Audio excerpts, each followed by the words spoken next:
Hello, I'm Kieran Lynch and welcome to Teagasc, the Chocolate Sheep podcast. Each episode we bring latest insights, advice and technical updates for the sheep industry. In the current episode we're going to switch back to a grazing focus. With grass growth rates picking up around the country, we're joined by Dr. Philip Creighton, who's going to discuss the current situation. Phil will outline some key grazing targets we need to achieve in the coming weeks. He'll offer us tips on how to achieve these and keep grazing on track, and some short and long term actions we need to implement. He also discusses the importance of assessing coverage at the moment and seeing how far we are through our grazing rotation.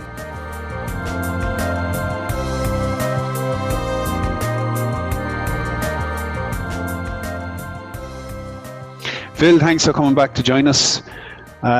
Look, as we head into the start of April, I'm sure you're busy in Athenry. Maybe just if you give us a quick update on situation on the farm down there at the moment, or how things have progressed. Yeah, thanks, Kieran. So I suppose at this stage now, we finished lambing. So we started lambing the first couple of days of March, and the last lambed yesterday. So quite a busy period, very compact lambing this year. About 85% of the ewes lambed in the first 3 weeks. So we had a fairly rapid increase in grass demand all of a sudden.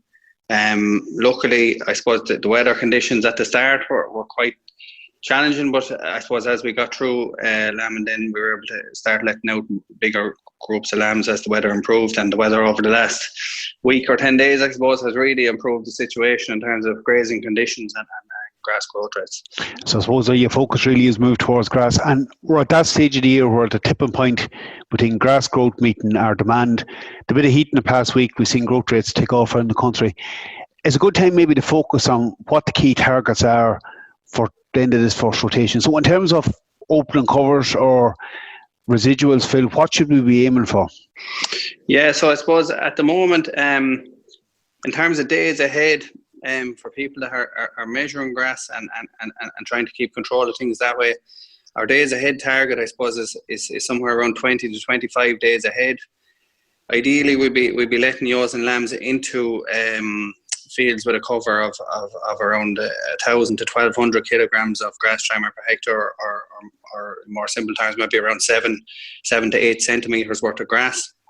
And ideally, we'd be like to graze that down in the first rotation to somewhere between 3.5 to 4 centimetres to ensure a good clean out of any residual dead material that has accumulated over the winter, to ensure nice clean leafy regrowths now going into the second and third rotations, which will be vitally important for when lambs start to graze, I suppose, over the next couple of weeks. Yeah, and as you said, you really are setting up that second rotation at the moment. Yeah, and I suppose I know there has been springs there where it was very wet and it was actually very hard to achieve that. But as I said, with the improvement in the conditions in the last week or 10 days in most places around the country anyway, it has really helped to be able to graze out those swards as well as we have. Just the importance of assessing covers at the moment. What's the grass situation like in Athenry, or what are you seeing it like around the country on the better farms or from pasture base? Yeah, so I suppose at the moment we're pretty much bang on target in terms of our days ahead in Athenry here is based on the cover taken on Monday is 24 days ahead. Our grass growth rate was 25 kilograms of grass trimmer per hectare, and our average demand across the farm was 29. So pretty much approaching what we call magic day, or when grass supply equals demand. And encouragingly, I suppose, just looking at some of the data coming from the better farms and the grass measurements coming from them, with a wide variation in farm location and farm type. Very similar figures in terms of grass growth rate was averaging around 23 kilos per hectare per day. Demand was around 27, and days ahead is around 25. So really bang on target, and I suppose encouraging that these people are following the management techniques that we've outlined, and it is working across the country. And I suppose we've come from a situation where grass supply was quite tight, and we were thinking maybe we were going to be very tight on grass.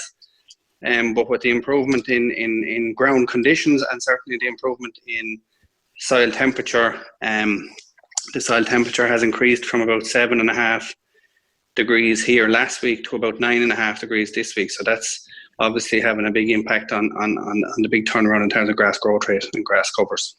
Yeah, and despite that difficult spring, it really does show the benefit of having that closing plan in place on both the farmer in Athenry and the farmers around the country.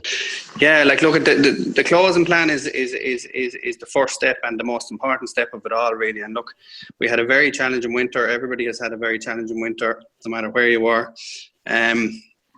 But at least, you know, the closing plan was there that some paddocks had grass built up from October, November time.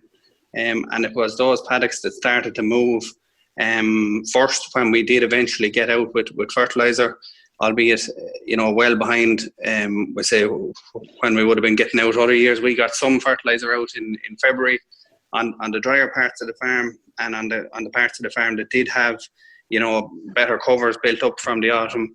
And then we got more fertiliser out in March. And it would seem that that's a similar story around the country in areas that, you know, people took opportunities when they could. Nobody was out spreading when they shouldn't have been, but when ground conditions allowed, they were getting fertiliser onto parts of the farm at least, and that is helping now. And that, you know, those fields are really starting to move now with the improving conditions. I suppose, Phil, just another important point at the moment, like in terms of progressing through that first rotation, where should we be at the start of April? It's another useful metric, even for those that aren't measuring grass, how far through the first rotation they are with sheep. Yeah, so I suppose, look, it's a bit like the days ahead thing that, you know, if you're not doing the real detailed grass measuring, although we would absolutely recommend that you are and encourage people that there's huge benefits to it, the percentage of the farm that is grazed to date will also, I suppose, give you an indication of where you're at. At the moment, I suppose most people should be for let's say an early March lamb and flock, should have somewhere in the region of 60 to 70% of the farm grazed at this stage, moving to about 80% as we go into next week. The reason for that, I suppose, and the importance of that is that if we don't have enough of the farm grazed, it's going to be very hard to get regrowths. I suppose as far that hasn't been grazed off already will be slower to get growing. And the other side of that is that if we don't have enough ground coming behind us that has already been grazed, then we could run into trouble in terms of grass availability in the next week or 2 weeks. If we've too much ground grazed too early, I suppose, and that was a situation where maybe, you know, there was very little grass available on some farms. The issue there is that if we take down the entire farm down to a low level of grass all at the same time, and we don't have enough time to allow regrowths, then we're going to be chasing our tail as we move through, you know, later into April and early May when grass demand really increases. So I suppose for people in that situation where they're very tight on grass at the moment, maybe have the entire farm grazed off, you know, they may have to look at some supplement to slow the sheep down, slow the rotation, or allow enough time for grass to build up and give it a chance to grow. And for others, maybe that, you know, the critical thing over the next week or 10 days, I suppose, with the improvement in temperature particularly, will be that people react to the situation as it changes. So it would be, you know, very easy for grass that people that think maybe they're just about right for grass at the minute could get out of control very quickly if these higher temperatures that are promised come. So it's about being able to react and put measures in place to better deal with your own circumstances. Just when you mentioned about reacting, like in terms of key tasks for grazing management at the moment, grouping up EOs and moving through that rotation is important. What are the other key tasks you need to look out for? Yeah, so grouping up obviously will help in terms of minimising the number of grazing groups. So there's more of the farm, I suppose, being able to rest and grow at any one time rather than having a lot of very small groups scattered across the farm, taking covers down all at the same time. A very effective way of trying to improve growth rates and utilisation of grass is to start maybe splitting bigger paddocks with some electric fencing to better control where the sheep are grazing. shorten the residency time so that they're getting good quality grass, they're grazing it down relatively tight, but they're only spending a short period of time doing that, so you're not going to hit performance. We have to be conscious that the ewes are coming into peak milk at the moment, so we don't want to do anything that will put them under undue pressure. But if they're getting access to quality grass and spending a short period of time maybe cleaning out that base of it that we talked about, to ensure quality for the next rounds, then that's a key thing that can be done. And I suppose the last thing that I suppose in situations like this, when grass growth really starts to take off, it can sometimes be overlooked, is the fertilizer situation. So I suppose because a lot of people were quite late getting out with fertilizer due to the weather conditions, and that's the situation we all found ourselves in. We were no different. But it just needs to be remembered that hopefully at this stage some fertilizer has got out. If there is no fertilizer out at this stage, absolutely get out and get spreading as soon as possible. But also to get back out with a second round of fertilizer as fields are grazed off now, to capitalise on that growth and to ensure that the growth continues over the next month to 6 weeks. I think that's a very important point, because obviously demand is going to increase in ewe flock to actually go back and top up with that second application at the moment. Just to put that in context, you mentioned earlier our target at the moment is 25 days ahead. As we progress through April, growth rate picks up, obviously it exceeds demand, and that reduces. Just maybe to give a bit of a figure there for people as you head into May, in terms of budget and grass ahead, what kind of target have you for just heading towards the start of May in terms of days ahead or covers? Yeah, so I suppose as we move into May, we'll be talking about reducing the days ahead down to maybe 15 days ahead. The reason for that is that the growth rates will continue to increase, and if we have too much grass on the farm, it's going to be a lot harder to manage it, and quality will deteriorate. And I suppose the rule of thumb would be that you wouldn't have any more than 12 to 15 days ahead as we move into mid-May, for example, and that the length of time it takes you to do a full rotation on the farm, you should have about half of that in terms of a days ahead, because the days ahead figure is basically if you had a zero growth rate, it's the amount of grass you carry in front of you, but we won't have a zero growth rate in May. So it's about keeping enough grass within the system, but acknowledging that growth rates will be quite strong. And I suppose the other thing we have to remember is that we need to be in a situation where we can start closing for silage from now on, and also capitalise on excess growth in terms of utilising that to make high quality silage for next winter, and also to control the quality of the grazing, we say for lambs post weaning, as we move into June, July. As you said, it's a time of rapid change. We're going from deficit to surplus very quickly. So, in the key points there, you can mention assessing the cover at the moment, where you are grouping up ewes and topping up with that second round of fertiliser, are some of the key points we need to focus on for the coming weeks. Exactly, yeah. I suppose the only other thing, I suppose, just with the time of year that we have, and I suppose most people are nearly finished lambing at this stage now. I suppose it's a good time to maybe do a bit of a review in terms of the grass situation, and is there anything that could be done on the farm to maybe improve that for future years.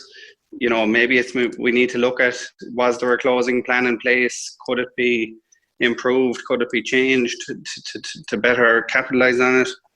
Is there areas that we could look at in terms of our soil fertility that maybe the overwinter growth, albeit overwinter growth was lower on all farms this year, it may not have been helped by maybe some soil fertility deficits or that. So can we identify maybe areas of the farm that need some attention from that front?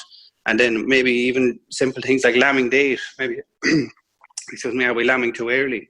For the grass growing potential of the farm. And I think it's a unique set of circumstances we find ourselves in at the moment, but it does allow for a lot of thinking time, and maybe this will be a productive time to put some of these type of reviews in place. I think that's probably a good point to finish up on. I think you're dead right. When things are fresh in your memory at the moment, is to write down notes of action for the coming year. Phil, look for other updates. Of course, we'll keep an eye on the Twitter page. We'll see grass updates coming out over the next couple of weeks. Thanks very much for taking the time out to join us. Thanks, Kieran.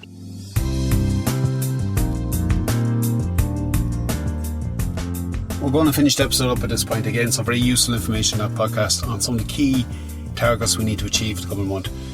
Again, Phil was outlining opening cover 7-8 centimetres, grazing down to residuals of 3.5-4 centimetres. The importance of getting that second rotation set up right. Again, assessing where your cover is at the moment. That target figure, having 60% of your grazing block grazed by early April, is a useful figure to benchmark our farms against.